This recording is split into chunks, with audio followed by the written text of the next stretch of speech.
그러므로 우리가 그리스도의 도의 초보를 버리고 죽은 행실을 회개함과 하나님께 대한 신앙과 세대들과 안수와 죽은 자의 부활과 영원한 심판에 관한 교훈의 뜻을 다시 받지 말고 완전한 대로 나아갈지어다. 하나님께서 허락하시면 우리가 이것을 하리라. 한번 기술을 받고 하늘에 대한 인사를 받고 성령의 찬양함과 되고 하나님의 선한 말씀과 내세의 능력을 맛보고서 타락한 자들은 다시 회개하여 회개하게 할 수 없나니 우리는 그들이 하나님의 아들을 십자가에 못 박아 드러내고 회개합니다. 땅이 그 위에 자주 내리는 비를 흡수하여 밭가는 자들이 쓰기에 합당한 채소를 내면 하나님께 복을 받고 만일 가시와 먹기를 내면 버림을 하고 저주함을 받고 그 마지막은 불쌍히 되리라. 아멘. 자, 우리가 영어를 배울 때 뭐부터 배우죠?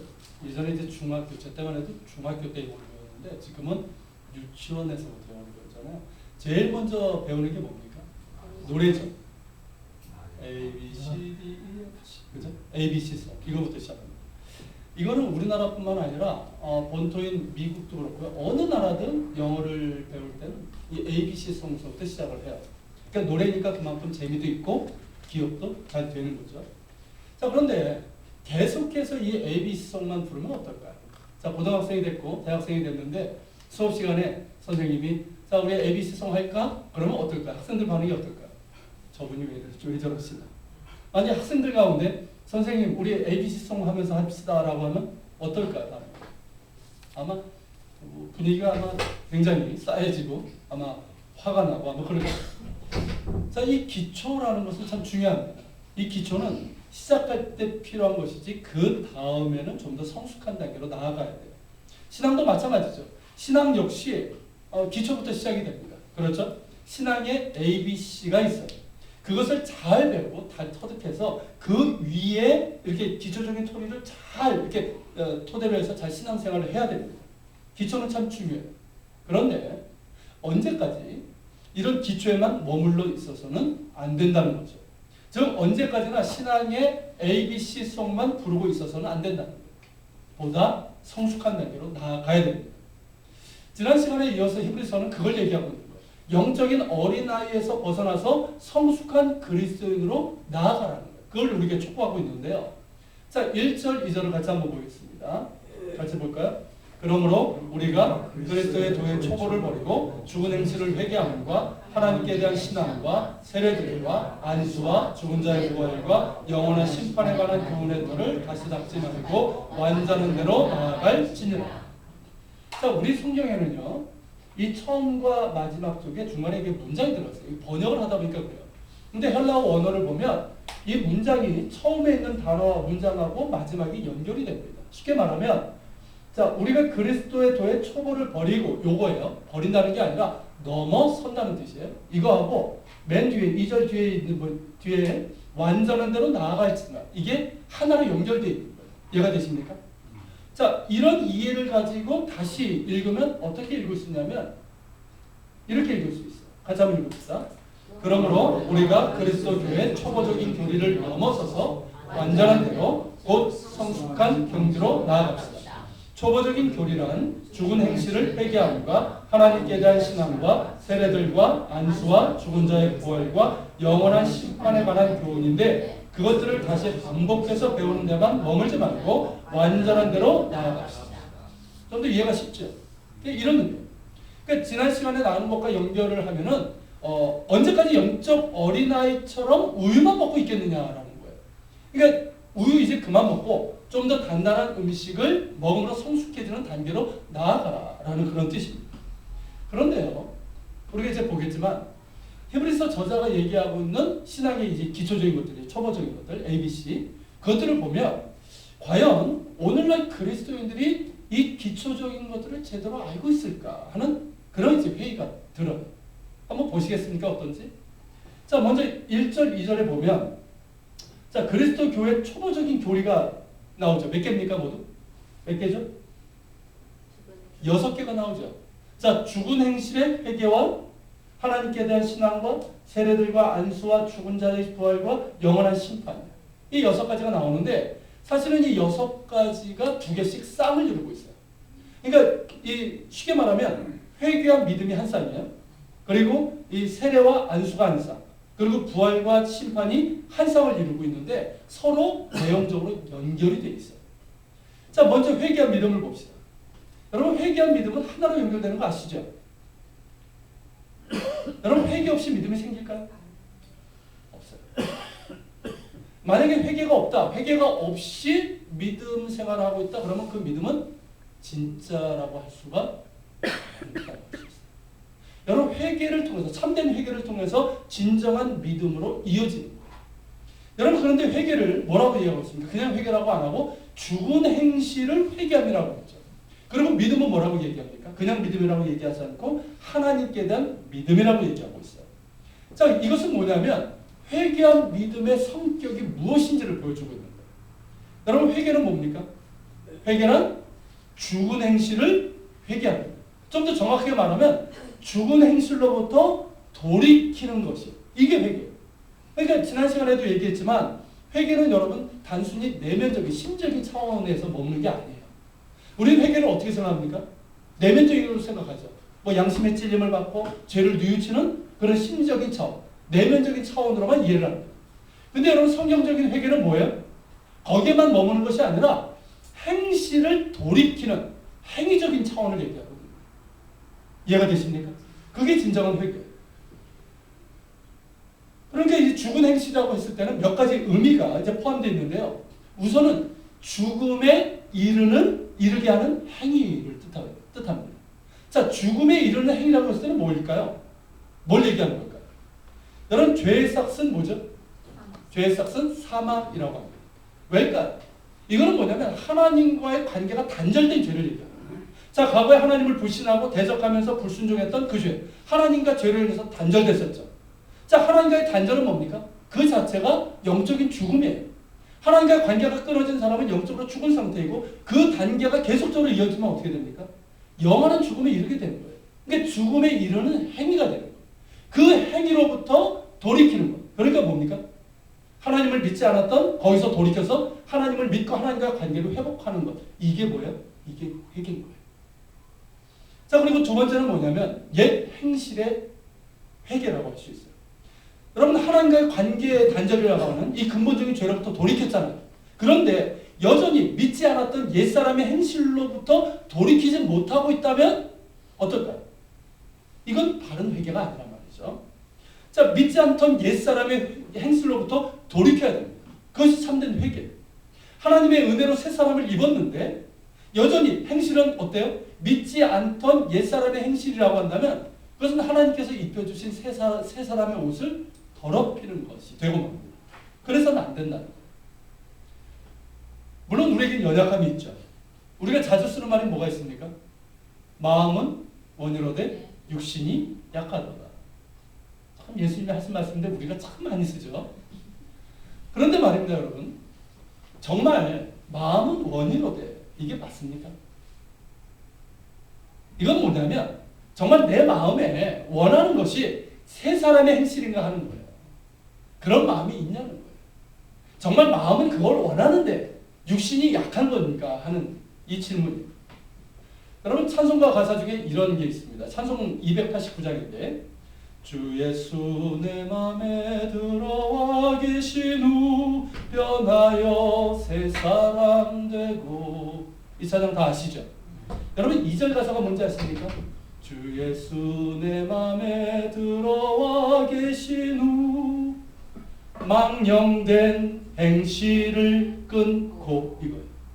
그러니까 망령된 행실, 옛사람의 행실을 끊는 거예요. 이게 참된 회개이고 이게 믿음인 거예요. 이런 마음이 있냐는 거죠. 우리에게. 내가 그런 마음이 있는데 이런 옛사람의 행실을 끊고 정말 새 사람의 행실을 내가 살아가고자 하는 그런 마음이 있는데 육신이 약한 건지, 아니면 아예 그런 마음도 없이 그냥 육신의 연약함에 따라서 그냥 계속해서 옛사람의 행실을 살아가고 있는가 하는 이 질문. 어떻습니까? 여러분들의 마음 가운데, 우리 모두의 마음 가운데 정말 망령된 행실을 끊고 새 사람의 행실로 살아가기를 그렇게 원하는 마음들이 부어지기를 축원합니다. 아멘. 그 마음을 가지고 주 예수님 내 안에 오셔서 나를 주장해 주시고 그러면서 내가 옛사람의 행실에서 돌이키고자 하는 결단과 순종이 있기를 축원합니다. 그리고 여러분 세 번째 의미는 뭐냐면 행위로서는 구원에 이르지 못한다는 뜻이에요. 여러분 히브리서는 누구에게 쓴 겁니까? 그 독자가 누구예요? 유대인 신자들이죠. 그렇죠? 유대인들 중에서 예수님을 믿게 된 신자들이에요. 자, 이 사람들은 어떤 전통을 갖고 있었습니까? 율법의 행위로 의에 이룰 수 있다는 그런 이제 전통을 가지고 있었단 말이죠. 그게 믿음이었어요.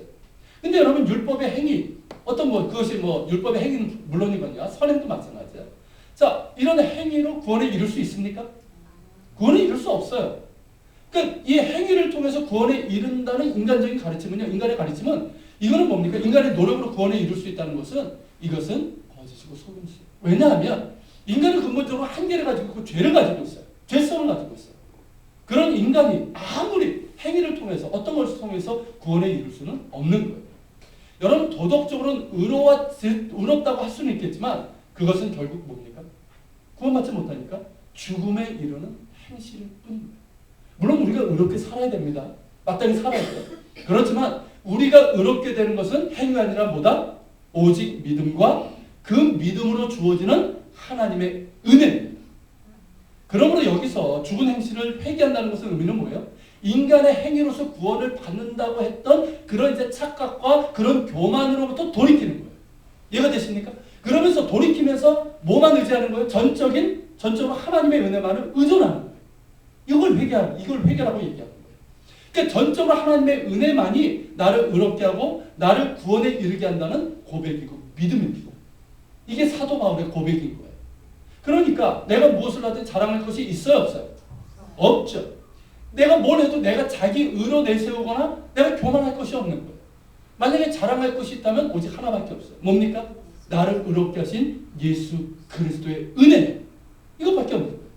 여러분 이게 회개입니다. 이해가 되십니까? 알고 계셨어요? 이게 기초적인 ABC란 말이에요. 여러분 다시 정리하면 회개란 무엇입니까? 이것부터 잘 정의를 하셔야 돼요. 회개가 뭔지부터 여러분들이 분명히 아셔야 돼요. 회개는 단순히 죄의 뉘우침을 얘기하는 게 아니에요. 회개는 뭡니까? 돌이키는 거예요. 내 마음도 돌이키고 내 행실도 죽은 행실로부터 돌이키는 거예요. 이게 회개. 자, 돌이키되 누구에게로 돌이킵니까? 자, 죽은 행실로부터 돌이켜서 누구로? 하나님에게로 향하는 거예요. 하나님에게로. 그러니까 이게 참된 회개예요. 그리고 그 회개를 통해서 뭐가 생겨요? 믿음이 생기는 거예요. 하나님께는 향해 있으니까 믿음이 생기는 거예요. 그게 믿음인 거예요. 이해가 되시죠? 그러니까 믿음이라고 하지 않고 뭐라고 이해하고 있습니까? 하나님께 대한 믿음이라고.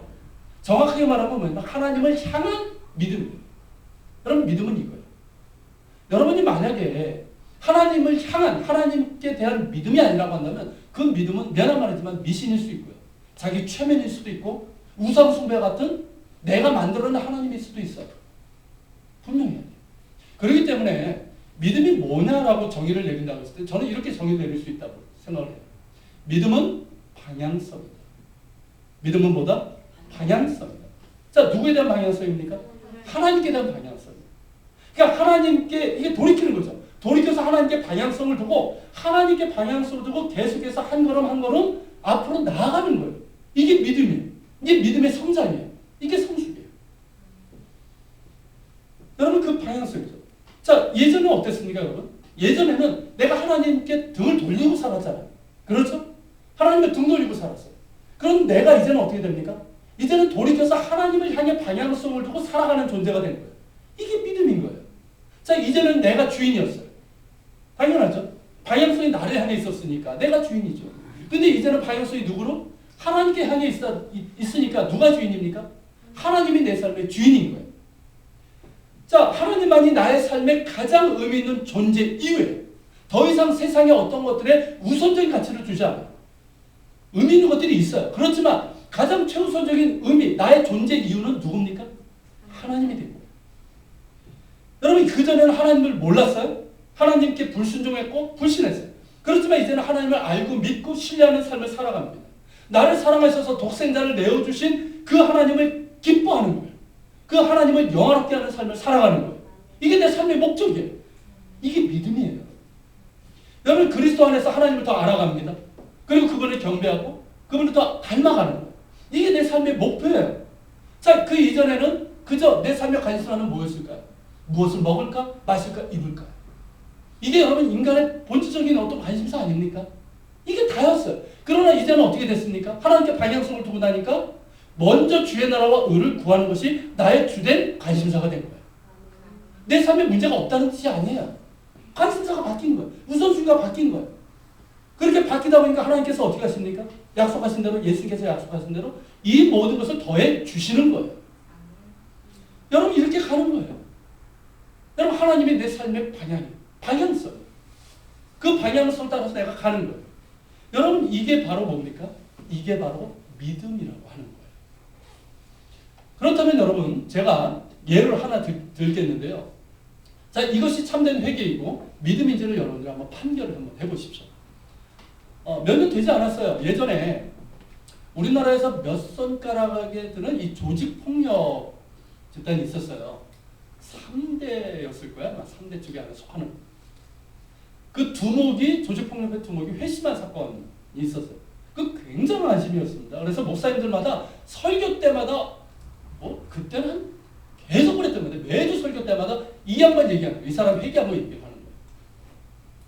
그리고 이 양반이 또 간증도 되게 많이 다녔어요. 간증 다니면서 굉장히 칭송도 받았어요. 그런데 이 사람의 그 이후에 스토리가 없는 거예요. 그 이후에 이야기가 없는 거예요. 이 사람의 이야기는 뭐였는지 아십니까? 여전히 예전과 같은 범죄 행위를 하고 있더라라는 거예요. 사람들이 간증하고 칭송받고 있는데 계속 뭐라고 했어요? 여전히 조폭 두목으로서 예전과 같은 범죄 행위를 그대로 하고 있더라. 그래서 나중에 발각돼서 체포돼가지고 다시 수감되고 말았어요. 그게 그의 이야기예요. 여러분 이것이 회개일까? 이게 믿음일까? 이건 아니에요. 여러분 이것이 참된, 정말 그 사람이 정말 참된 회개를 했다면 완전히 그 죽은 행실에서 돌이켜야 되는 거예요. 그리고 그 방향성을 누구에게? 하나님께 두고 나아가야 되는 거예요. 그런데 여러분 그의 이야기는 어떻습니까? 이런 이야기로 이어지지 않았단 말이에요. 하나님을 향해 두고 나아갔던 이야기가 돼야 되는데 그러지 못했다는 거예요. 조금 뉘우쳤어요. 그건 맞아요. 눈물도 흘렸을 것 같아요. 그리고 믿는 것 같았어요. 그런데 여러분 그의 방향은 여전히 어디에 있습니까? 그의 방향은 여전히 자신에게 있는 거예요. 세상에 있는 거예요. 옛사람의 행실에 있는 거예요. 그러니까 어떻습니까? 그 스토리가 거기서 끝나고 마는 거예요. 여러분 좀 극단적인 예인지 몰라도 우리도 마찬가지예요. 우리 모두가 마찬가지예요. 정말 나 자신이 정말 죽은 행실로부터 완전히 돌아서는 회개를 했는지, 그래서 나의 방향성이 정말 하나님께 향해 있는지, 그래서 하나님께 방향성을 두고 내가 지금 한 걸음 한 걸음 나아가고 있는지를 확인하셔야 돼요. 확인하셔야 됩니다. 이게 진정한 회개이고 참된 믿음이에요. 여러분 만약에 여러분 스스로 돌아보셔야 됩니다. 제가 항상 뭐 붙잡고 얘기할 수 없잖아요. 확인하셔야 돼요. 그래서 여러분 만약에라도 그러지 못하다고 한다면 이 시간 돌이키는 회개가 있기를 바랍니다. 돌이켜야 돼요. 회개해야 돼요. 여러분 그게 진짜 예수 믿는 거예요. 여러분 그래서 하나님께 확실한 방향성을 두는 믿음으로 설 수 있기를 축원합니다. 여러분 우리 예수 믿는 사람들의 스토리는 뭔지 아십니까? 라이프 스토리는 뭔지 아세요? 예전에 내가 주인 돼서 죽은 행실을 따라갔단 말이죠. 근데 그 죽은 행실에서 내가 돌이켜서 하나님께 방향성을 두고 살아갔고 그랬더니 이렇게 되더라. 이게 우리의 라이프 스토리예요. 삶의 이야기예요. 이해가 되십니까? 여러분 그 이야기를 계속해서 써내려갈 수 있는 여러분 되시기를 축복합니다. 그리고 여기서 얘기하고 있는 하나님께 대한 믿음은 뭔지 아십니까? 히브리서 11장 1절 그리고 6절과 같은 믿음을 얘기합니다. 자, 히브리서 11장 1절 유명한 말씀이죠. 읽어볼까요? 믿음은 바라는 것들의 실상이요 보이지 않는 것들의 증거니라고 말씀하고 있어요. 자, 이게 유명한데 무슨 뜻인지 알쏭달쏭하죠. 나중에 이제 우리가 다루겠지만 그 밑에 보면 6절에 보면 이에 대한 이게 뭔지를 얘기하는 어떤 설명적인 구절이 있어요. 그게 6절이에요. 같이 읽겠습니다. 믿음이 없이는 하나님을 기쁘시게 하지 못하나니 하나님께 나아가는 자는 반드시 그가 계신 것과 또한 그가 자기를 찾는 자들에게 상 주시는 이심을 믿어야 할지니라. 여러분 믿음은 뭡니까? 믿음은 보이지 않는 하나님을 바라는 것이고 기뻐하는 거예요. 자, 보이지 않아요? 볼 수도 없어요. 그렇지만 하나님께 나아가는 자는 반드시 그가 계신 것을 믿는 거예요. 여러분, 없는데 믿는 게 아니에요. 없는데 믿는 것이 아니라 바라는 것들이 실상으로 실제하시는 분이기 때문에 믿는 거예요. 할렐루야. 또한 여러분, 우리가 믿어야 할 게 뭡니까? 그를 찾는 자들에게 상 주시는 이심을 믿는 거예요. 여러분, 우리가 뭐 상을 주셔서 믿는 것은 아니지만 하나님은요, 당신을 믿고 찾는 자들에게 반드시 상을 주시는 하나님이십니다. 믿으십니까? 여러분, 상을 주신다는 게 뭘까요? 이건 뭐냐면 은혜로서 응답해 주신다는 말씀이에요. 여러분, 나중에 우리가 11장을 통해서 우리가 보겠지만 여러분, 성경이 뭔지 아십니까? 성경은 보이지 않는 하나님을 믿고 그분을 찾는 자들에게 하나님께서 어떻게 은혜로서 응답해 주셨는가에 대한 기록이에요. 그 이야기예요. 정말 하나님을 진실된 마음으로 찾는 자들, 그들에게 하나님께서 어떻게 응답해 주시고 은혜를 이끄셨는지에 대한 생생한 기록이 바로 성경입니다. 그리고 우리들 믿는 자들의 이야기인 거예요.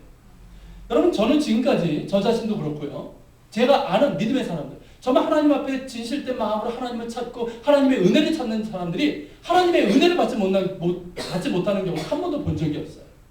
하나님께서는 반드시 은혜로서 응답해 주십니다. 상 주시는 하나님이세요. 여러분, 그분을 믿고 나아가는 거예요. 여러분, 그렇다면 우리가 응답받지 못하는 이유는 뭐라고 할 수 있습니까? 이런 믿음이 없다는 거예요. 이런 믿음이 부족하다는 거예요. 여러분, 믿음이 없이는 하나님을 기쁘시게 할 수 없습니다.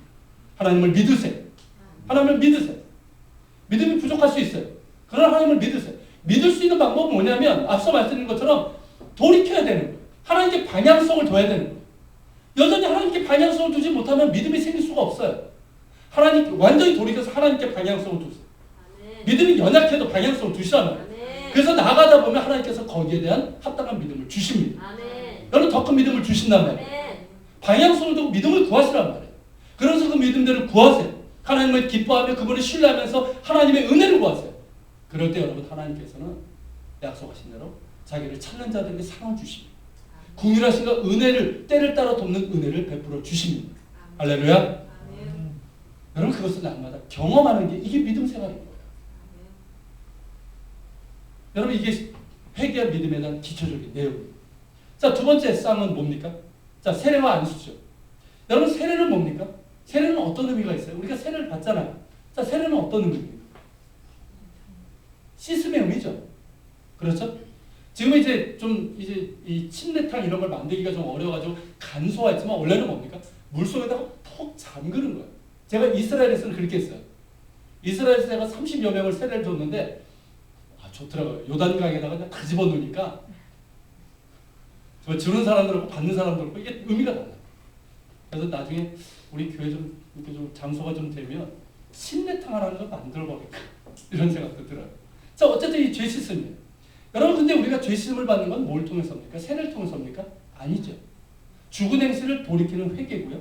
그리고 회개 위에 임하는 예수 그리스도의 보혈의 은총이에요. 그걸 통해서 우리가 죄 씻음을 받아요. 그렇지만 여러분, 세례는 뭡니까? 우리가 죄 씻음을 받은 거듭난 그리스도인이 되었다는 공식적인 공동체적인 승인이에요. 인정이에요. 그게 세례예요. 그 세례를 줄 때 뭘 합니까? 안수를 같이 줍니다. 축복 기도를. 그러면서 여러분, 이 세례와 안수를 통해서 이제 교회 공동체의 정회원이 되는 거예요. 이해가 되시죠? 이게 세례와 안수예요. 그리고 이 세례와 안수에는 뭐가 내포되어 있냐면 그는 믿는 자들이 받아야 될 성령 세례와 성령의 은사가 포함되어 있어요. 여러분, 믿는 자들은 성령 받아야 됩니다. 성령 충만을 받아야 돼요. 성령의 능력을 받아야 돼요. 왜 그런지 아십니까? 그 성령을 받아야지만, 성령의 능력을 받아야지만 영적 전쟁에서 승리할 수 있어요. 능히 승리할 수 있어요. 그리고 하나님과 깊은 교제로 들어갈 수가 있어요. 그리고 무엇보다 우리가 성령을 받아야 되는 이유는 뭐냐면 교회를 섬기기 위해서. 교회를 정말 겸손히 잘 섬기고 성도들을 잘 섬기기 위해서 성령 받으셔야 돼요. 그리고 여러분, 성령의 열매를 우리가 맺기 위해서죠. 그리스도를 닮아가는 인격이고 삶이에요. 그래서 우리가 성령의 세례를 받아야 돼요. 그럼 우리가 될 수 있기를 바랍니다. 이건 나중에 기회가 되면 말씀을 드릴 거예요. 그리고 세 번째 쌍은 뭡니까? 죽은 자의 부활과 영원한 심판이에요. 이것도 하나로 연결됩니다. 여러분 우리 기독교 신앙의 출발점은 뭡니까? 그리스도의 십자가와 부활이에요. 여러분 이 십자가와 부활이 없으면 우리 기독교 신앙은 아무것도 아닌 거예요. 아십니까? 이게 핵심이에요. 여러분 우리는 우리를 대신해서 우리를 위해서 죽으시고 부활하신 예수 그리스도를 구주로 믿습니다. 할렐루야. 하나님께서는 그를 믿는 자들에게는 멸망하지 않고 영생을 얻는 이 약속을 주셨어요. 여러분 그리고 또 약속하신 게 뭔지 아십니까? 이 영생이 뭔지 아십니까? 단순히 우리가 죽어서 우리의 영혼이 하나님의 품에 안긴다는 이 차원으로 끝나는 게 아니에요. 이 영생은 뭐냐면 자 우리가 살다가 우리가 살아있는 동안 주님께서 오시면 할렐루야지만 우리 그렇지 않고 죽을 수도 있어요. 땅에 묻힐 수 있어요. 그렇지만 우리의 육신이 어떻게 된다는 겁니까? 예수께서 다시 오실 때 부활한다. 부활한데 여러분 뭐 이상한 영화 생각하지 마세요. 부활은 뭡니까?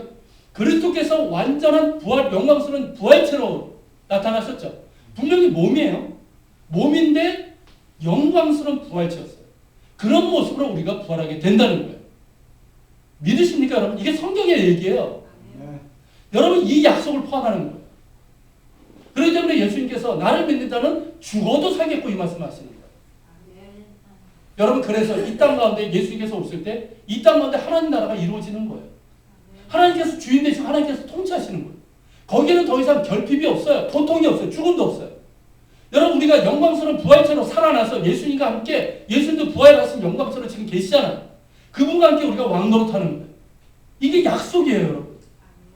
믿으십니까? 여러분 그렇기 때문에 예수님을 뭐라고 합니까? 예수님의 부활을 잠자는 자들의 첫 열매라고 하는 거예요. 예수님이 첫 열매고 우리는 뭡니까? 그 다음 열매예요. 여러분 이 열매를 여러분 믿으시고 소망할 수 있기를 바랍니다. 그렇기 때문에 여러분 주님의 재림과 이 심판, 우리가 종말이라고 보통 얘기하는 주님의 재림과 심판은요 결코 두려움이 아니에요. 요즘 요한계시록 이렇게 뭐 강의한다고 하면서 자꾸 두려움을 심어주는 사람들이 있어요. 잘못된 거예요. 물론 여러분 환난이 있어요.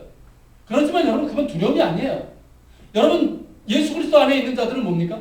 오히려 그것은 기쁨이고 약속이고 소망이고 신뢰입니다.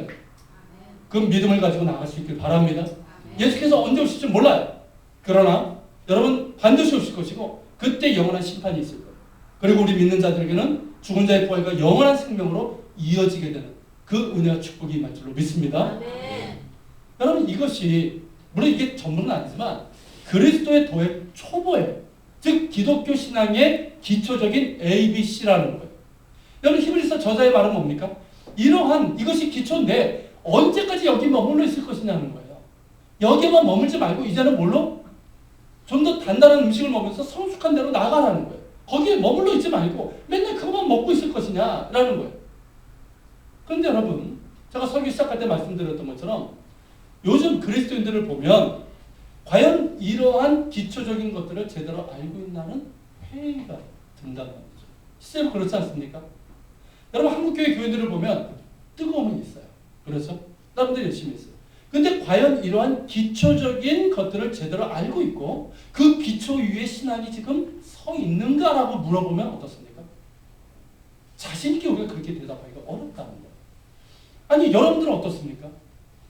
여러분들의 이 신앙적인 이 기초들인데 이 기초들을 잘 알고 계세요? 여러분 이 기초 위에 서 있습니까? 이 기초가 잘 돼 있고 여기 위에서 지금 신앙의 집을 이게 세워나가고 있냐는 거예요. 여러분 예수 믿는 사람이라고 한다면 내가 믿고 있는 이 믿음의 도리가 무엇인지를 잘 이해하고 설명할 수 있어야 됩니다. 그런데 잘 모르는 경우가 많아요. 그저 예수 천당 불신주 뭐 이 수준이에요. 그러니까 피상적으로 알아요. 피상적으로 알고 그러니까 제대로 모르는 거예요. 근데 더 심각한 문제는 뭔지 아십니까? 자신이 잘 모른다는 것을 몰라요. 그리고 그것이 문제라는 걸 인식하지 못해요. 그러니까 교회 오래 다녔으니까 뭐 들은 건 많잖아요. 그리고 직분자가 됐고 그러니까 자기가 선줄로 생각을 해요. 근데 실제로 안을 보면 어떻습니까? 이 기초적인 ABC들이 제대로 돼 있지 않아요. 여러분 그 틈이 있는 거예요. 그 틈을 누가 노릴까요? 사탄이 노리고 이단들이 노리는 거예요. 여러분 사탄이 우리에게 노리는 게 뭡니까? 우리의 믿음을 흔드는 거예요. 여러분 이 믿음은 분명한 거예요. 우리가 정말 죽은 행실을 돌이키고 하나님께 대한 그 방향성을 두면 우리는 반드시 구원받는 거예요. 그런데 여러분 사탄은 흔들어요. 그리고 여러분 이단들이 흔들죠. 여러분 구원파라고 아십니까? 세월호 사건 연결되어 있는 그 구원파죠. 여러분 구원파가 한때 한국교회 막 뒤흔들어 놨던 게 뭔지 아세요? 이 부분이에요. 자, 교회 다니는 사람들 타겟으로 삼습니다. 이단들은 항상 그래요. 타겟이 교회 다니는 사람. 뭘 묻죠? 구원 받으셨습니까? 그러면서 뭐라고 그래요? 그럼 언제 구원 받으셨어요? 뭐 대학, 뭐 고등학교 때? 아, 몇 년도에? 몇 월, 며칠, 몇 시입니까? 이렇게 지각에 물어. 그러면 어떻습니까? 헷갈린단 말이죠. 그러면서 이제 파고 들어가는 거예요. 흔들어 놓는 거예요. 그러니까 거기에 넘어가요. 지금도 여러분, 지금도 마찬가지. 신천지나, 뭐 지금 뭐 하나님 어머니? 참담한, 아무튼 뭐 장길자. 뭐 그런 쪽도 마찬가지고요. 여러분, 말도 안 되는 일들인데 거기에 여러분 넘어갑니다. 믿는 자들이. 그것도 여러분 장로, 권사들, 집사들이 넘어가요. 왜 그런지 아십니까? 신앙의 기초적인 것들이 제대로 되어 있지 않기 때문에 그래요. 그 이단들이 틈을 노리는 거야. 틈을 노리고 딱 건드리니까 어떻습니까? 그런 것 같거든.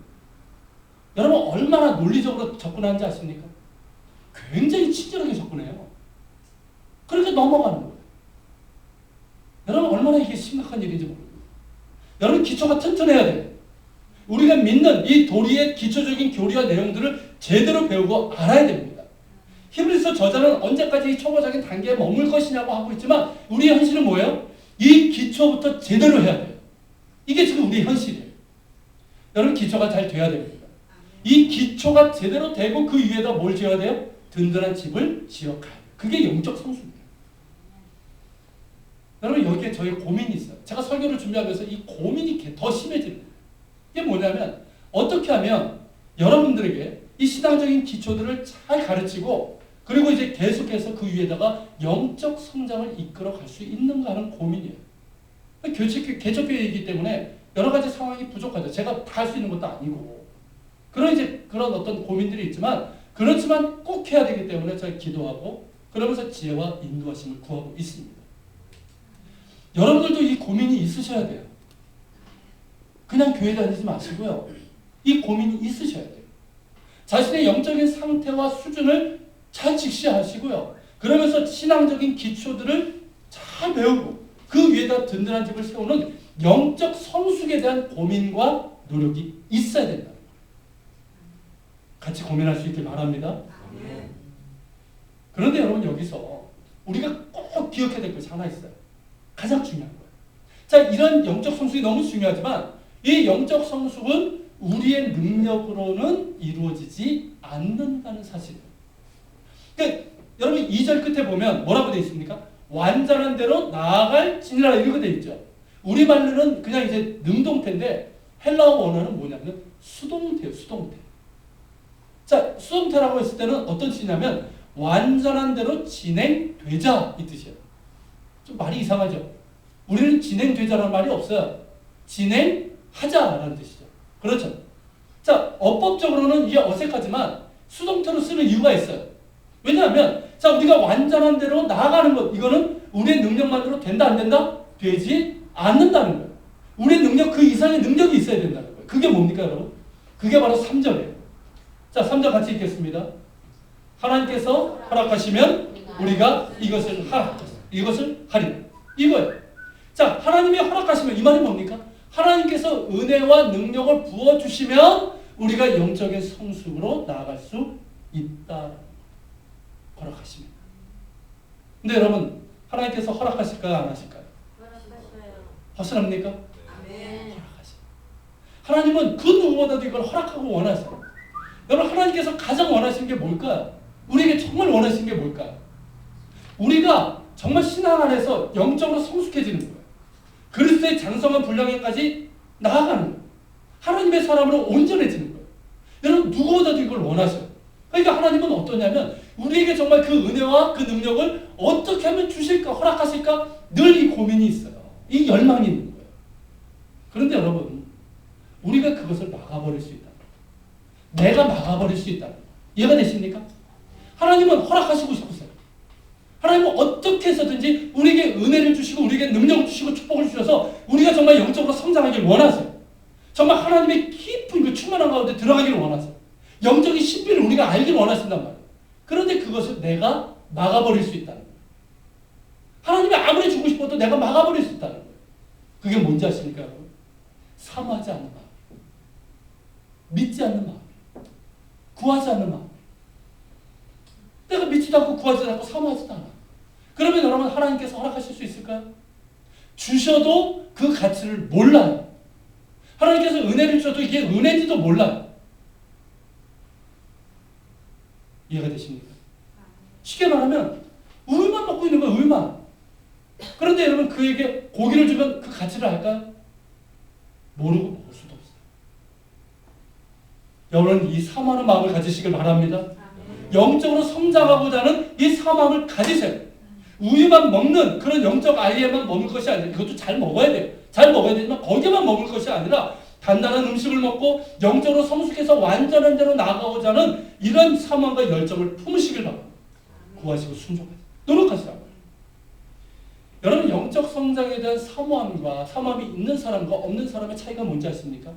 그것을 잘 보여주는 게 7절, 8절이에요.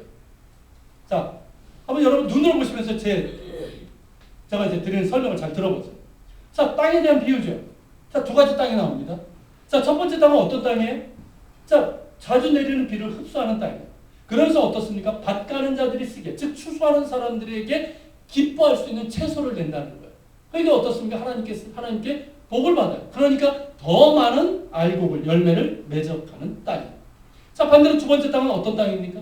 똑같은 비가 내리는데 맺는 게 뭐예요? 알곡이 아니라 가시와 엉겅퀴. 자, 그럴 때 어떻게 될까요? 아무 쓸모없는 땅이죠. 아니, 맺는 것이 가시와 엉겅퀴밖에 없어. 그러니까 아무 쓸모없는 땅. 그 저주함에 가깝죠. 그래서 불사름이 되고 만다는 거예요. 물론 이 비유는요, 뭐에 대한 거냐면 앞에 4절부터 6절 있죠. 그분은 시간이 없어가지고 제가 이제 생각을 했는데 거기 나오는 사람들이 누구냐면 사이비 회심자예요. 그러니까 교회 다니고 신앙생활 하는 것 같은데 실제로 어떻게 합니까? 결정적일 때 배도하는 사람들. 그러니까 진짜 회심한 게 아니죠.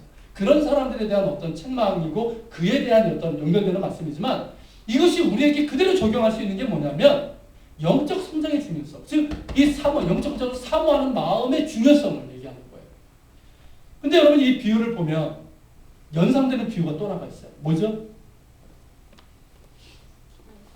어떤 비유가 연상되십니까? 생각나세요? 마태복음 13장.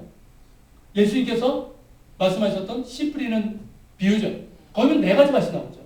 자, 똑같아요. 보시면. 자, 그 네 가지 밭, 그 밭은 뭡니까? 뭘 얘기하는 거예요, 밭은? 사람의 마음이에요. 그러니까 마음밭이라고 그러죠. 그 심령. 자, 거기에 씨앗이 뿌려집니다. 이 씨앗은 뭘 얘기하는 거예요? 말씀이에요. 말씀의 씨앗이에요.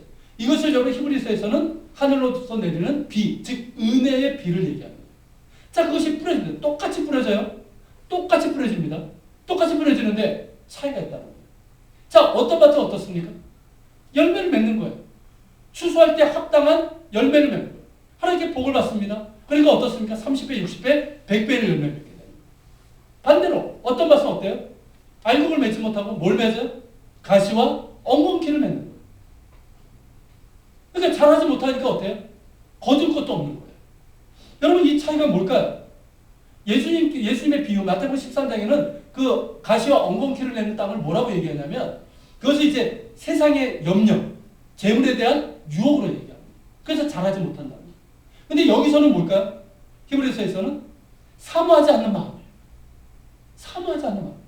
그리고 우리가 지난번에 봤지만 말씀을 귀담아 듣지 않는 나쁜 습관, 불순종. 이렇게 이제 성장하기를 사모하지도 않아요. 그리고 말씀을 귀담아 듣지도 않아요. 순종하지도 않는다면 그에게 어떤 결실을 기대할 수 있을까요? 기대할 수 없다는 거예요. 여러분 그만큼 이 영적 성장을 사모하는 마음이 중요하다는 거예요. 여러분 우리를 부르신 하나님께서는 누구보다도 우리가 영적으로 성숙해지기를 원하십니다. 꼭 기억하세요. 여러분 하나님의 사람으로 온전하게 되는 성숙으로 나아가기를 원하세요. 누구나 영적인 유아기가 있어요. 다 거쳐야 돼요. 근데 여러분 거기만 머물지 말고 영적으로 성숙해서 완전한 대로 나아가기를 원하십니다. 우리가 그렇게 성장할 수 있도록 은혜와 능력을 주시길 원하세요. 이게 하나님의 마음이에요. 이 마음을 품을 수 있기를 바랍니다. 그러면서 여러분 영적 성숙을 사모하는 마음을 가지세요. 아직 여러분 신앙의 기초적인 것들이 여러분 부족합니까? 이해가 부족합니까? 그렇다면 기초부터 잘 배우세요. 여러분 말씀을 귀담아 듣는 습관을 가지세요. 굉장히 중요한 습관이에요. 말씀을 귀담아 듣고 그러면서 순종하는 여러분 그런 습관을 하시길 바랍니다. 앞으로 우리가 지금도 있지만 말씀을 배우고 양육하는 그런 자리에는 꼭 계셔야 돼요. 거기가 내가 있어야 될 자리예요. 그러면서 여러분 기초를 튼튼하게 해나갈 수 있길 바랍니다. 그리고 그 위에다가 뭘 지어요? 든든한 신앙의 집을 지어나가는 거예요. 이게 영적 성숙이에요. 여러분 그렇게 하나님께 방향성을 두고 한 걸음 한 걸음 하나님께 나아가는 완전하고 영적 성숙으로 나아갈 수 있는 여러분 되시기를 축복합니다. 아멘. 같이 기도하겠습니다.